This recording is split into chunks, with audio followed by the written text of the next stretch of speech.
दोस्तों नमस्कार, major tips Singham channel में आपका स्वागत है। दोस्तों हर आदमी कुछ न कुछ पुण्य करना चाहता है और वो कितना पुण्य करता है वो उसके विवेक पर डिपेंड करता है कि वो पुण्य की क्या परिभाषा समझता है और उसके पास कितना सामर्थ्य है, उसी हिसाब से पुण्य करता है, लेकिन वो करता ज़रूर है। दोस्तों आज हम आपको ऐसे कुछ उपाय बताएंगे, अगर आप उन उपायों को अपनाते हैं या कोई जो अगर उन उपायों को अपनाता है तो वो पुण्य के साथ साथ महापुण्य तो है ही है, साथ में वो भगवान का बहुत लाडला बन सकता है। दोस्तों इसको एक कहानी के माध्यम से बताया गया है। एक करमचंद नाम का एक राजा था। वो अपनी प्रजा का बहुत ध्यान रखता था और वो बहुत ही कर्मठ था, बहुत ही महत्वाकांक्षी था और हमेशा वो प्रजा के लिए सोचा करता था। दिन रात प्रजा के कल्याण के लिए सोचा करता था, जन कल्याण के लिए सोचा करता था। कभी उसको पूजा पाठ करने के लिए समय नहीं मिलता था। बस वो नहाता धोता था, उसके बाद तुरंत जन कल्याण के लिए काम करने लगता। उसकी ज़िंदगी बीत गई जन कल्याण करते करते।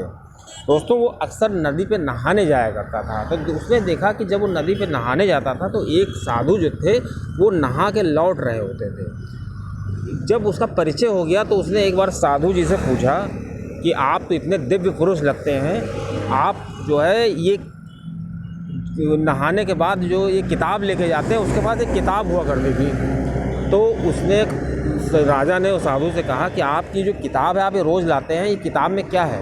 तो दोस्तों उसने कहा कि मैं इस किताब में पूरा लेखा जोखा रखता हूँ उन लोगों का, भगवान ने हमको जिम्मेदारी दी है जिन्होंने कुछ पुण्य किया है। तो दोस्तों उस राजा के अंदर इच्छा हुई जानने की कि क्या मेरा भी नाम इसमें है? तो कहा कि हाँ हो सकता है राजन। तो उसने कहा देखिए। तो उसने उसका नाम देखा राजा का, तो बहुत देर तक देखा, एक बार देखा, दो बार देखा, लेकिन दोस्तों राजा का नाम नहीं मिला। तो राजा बहुत ही दुखी हो गया। दुखी नहीं हुआ, और राजा को मतलब जो आत्मग्लानि हुई कि देखो मेरा नाम इस किताब में नहीं है, तो ऐसा मैं तो करता हूँ कुछ इस तरह। लेकिन वो बहुत ही चिंतित हुआ और उसने जो है छोड़ दिया सब, लेकिन अपना काम करता रहा। दोस्तों बात आई गई हो गई। उसके बाद क्या हुआ, कुछ दिन बाद वो फिर राजा नहाने गया। अक्सर वो वहाँ पे मिल जाता था जो दिव्य पुरुष था। तो इस बार उसने जब दिव्य पुरुष के हाथ में एक छोटी किताब देखी तो राजा फिर उत्सुक हुआ। राजा ने कहा कि दिव्य पुरुष जी, आप इस बार तो बहुत छोटी किताब लिए हुए हैं, क्या वो बड़ी किताब क्या हुई? तो कहा नहीं, इस बार तो उन लोगों की किताब है, उन लोगों की इसमें लिस्ट है जो लोग काफ़ी ईश्वर को प्रिय है, मतलब उन्होंने इतने पुण्य किए हैं कि वो ईश्वर उनको प्रिय हो गए हैं, वो ईश्वर उनको बिल्कुल याद करते हैं। तो राजा ने सोचा कि अरे मेरा नाम तो होगा नहीं, हो सकता है मेरी जनता में, मेरे राज्य में किसी का नाम हो।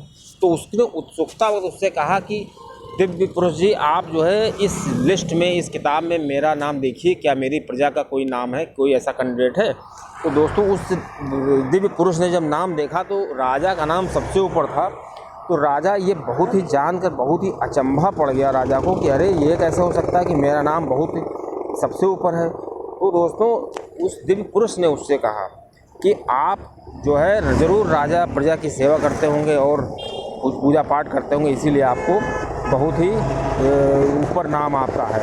दोस्तों जो लोग भगवान के भजन में हमेशा लगे रहते हैं, भगवान उनसे तो प्रसन्न होते ही हैं, लेकिन जो लोग निष्काम होकर संसार की सेवा करते हैं, दोस्तों संसार का उपकार करते हैं और अपना जीवन उसी पे बलिदान कर देते हैं, सच्चे ईश्वर के भक्त वही होते हैं। दोस्तों ऐसे लोगों का मुक्ति और लोभ को त्याग कर प्रभु की सेवा करते हैं और निर्बल लोगों की सेवा करते हैं, जो ईश्वर की बनाई गई कृति है उसकी इज्जत करते हैं, उसको खाना पीना देते हैं, उसका लिए सारे इंतजाम करते हैं। दोस्तों ऐसे लोग जो होते हैं वो भगवान को इतने प्रिय होते हैं कि भगवान स्वयं उनके भजन करते हैं। दोस्तों उस दिव्य पुरुष ने उसको राजा को बताया कि जो पूजा पाठ होता है, ये जो दान होता है, ये तो एक ही है तरीका ईश्वर को प्राप्त करने का और दूसरी चीज़ भगवान पुण्य का, लेकिन जो शास्त्रों में महापुण्य बताए गए हैं वो राजन मैं आपको बताता हूँ।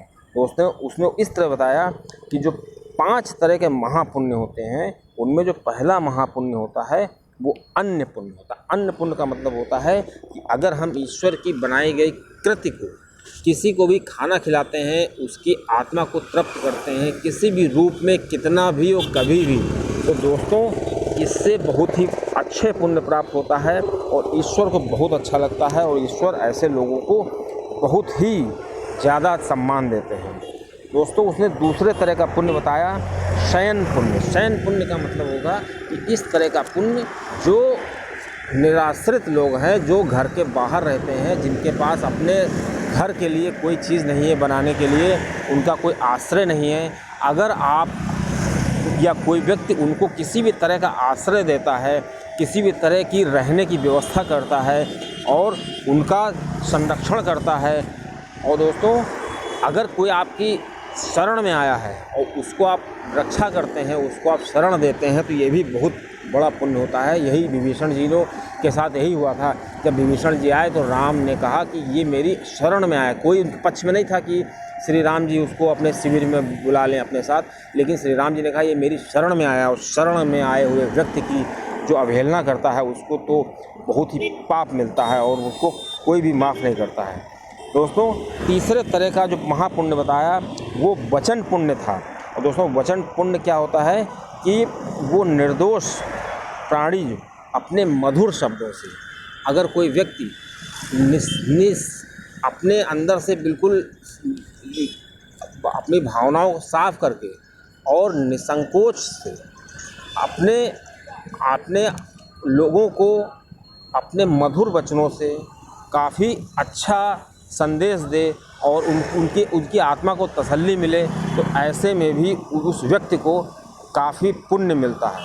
दोस्तों अगर हम मधुर भाव से अपने मधुर वचनों से किसी की आत्मा को तृप्त करते हैं, अगर मेरे पास धन नहीं है, दौलत नहीं है, घर नहीं है, हम किसी को आश्रय नहीं देते हैं, तो हम क्या कर सकते हैं, ये बहुत छोटा सा काम कर सकते हैं कि हम किसी भी व्यक्ति को अपने मधुर वचनों से तसल्ली दे सकते हैं। दोस्तों इससे क्या होगा कि उस व्यक्ति को काफ़ी कुछ राहत मिलेगी, जिससे कि ईश्वर बहुत ही प्रसन्न होंगे। दोस्तों अगले तरह का महापुण्य बताया गया है, महापुण्य नमस्कार पुण्य। दोस्तों नमस्कार पुण्य हमारे सनातन धर्म में प्रथा थी कि जब लोग सुबह सो के उठते थे तो अपने से बड़ों का पैर छूते थे, चरण स्पर्श करते थे, नमस्कार करते थे। दोस्तों नमस्कार करने से, अपने से बड़ों को नमस्कार करने से, छोटों को प्रेम देने से ईश्वर को बहुत अच्छा लगता है। ईश्वर को लगता है कि मेरी कृति का सम्मान हो रहा है। दोस्तों इससे हमारा अभिमान भी कम होता है। दोस्तों ये बहुत बड़ा पुण्य है और ये अगर जो करता है उसको हमेशा ईश्वर उसका ध्यान रखते हैं। दोस्तों हमें अपनों से बड़ों का हमेशा सम्मान करना चाहिए। अगर कोई साधु है या कोई ऐसा पुरुष है जो हमसे ज़्यादा ज्ञानी है, तो उस पुरुष का भी हमें बहुत सम्मान करना चाहिए, उसकी हमेशा सेवा करनी चाहिए और उससे नमस्कार ज़रूर करना चाहिए। दोस्तों नमस्कार करने से हमेशा लाभ ही होता है, प्रत्यक्ष रूप से हो या परोक्ष रूप से हो। नमस्कार हमेशा नमस्कार मतलब उसका अभिनंदन करना चाहिए, साष्टांग प्रणाम करना चाहिए। दोस्तों अगले तरह का जो पुण्य बताया गया महापुण्य, वो मन पुण्य है। मन पुण्य का मतलब होता है, उसका एक्सप्लेनेशन है कि हमें अहिंसा नहीं करनी चाहिए, किसी भी तरह के जीव को किसी भी तरह की हिंसा नहीं करनी चाहिए। हिंसा करने से क्या होता है कि हम अपने प्राणियों को, अपने जो ईश्वर की कृति हैं उनको जो है सुख देते हैं और इससे ईश्वर को बहुत अच्छा लगता है। दोस्तों हमें ऐसी भावनाएं रखनी चाहिए। दोस्तों आपको अगर चैनल अच्छा लगे, ऐसी जानकारी ले, चैनल सब्सक्राइब करिए। धन्यवाद।